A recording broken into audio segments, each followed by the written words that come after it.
orang perempuan mesti jaga semayang. Ustazah, anak saya tak mau dengar cakap lah Ustazah. Anak saya ni macam-macam perangai. Kata ulama, bila Tuhan bagi ujian melalui anak, barangkali Tuhan sedang menegur kita, ada amalmu yang belum sempurna. Tuhan hanya cuek sikit, cubit sikit je.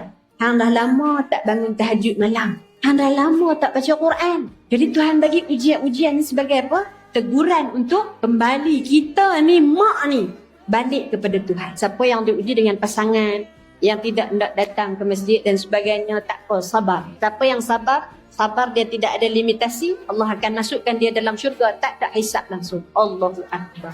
Kita sabar, suami kita boleh tukar. Boleh jadi kamu tak suka satu, tapi dia baik untuk kamu.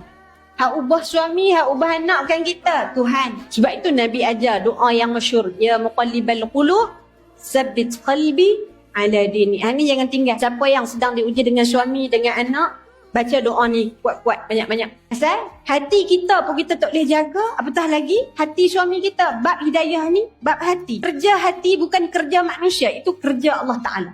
Hak nak buat bagi suami kita main masjid, hak nak bagi anak kita semayang, kerja Allah Ta'ala. Tanggungjawab kita apa? Minta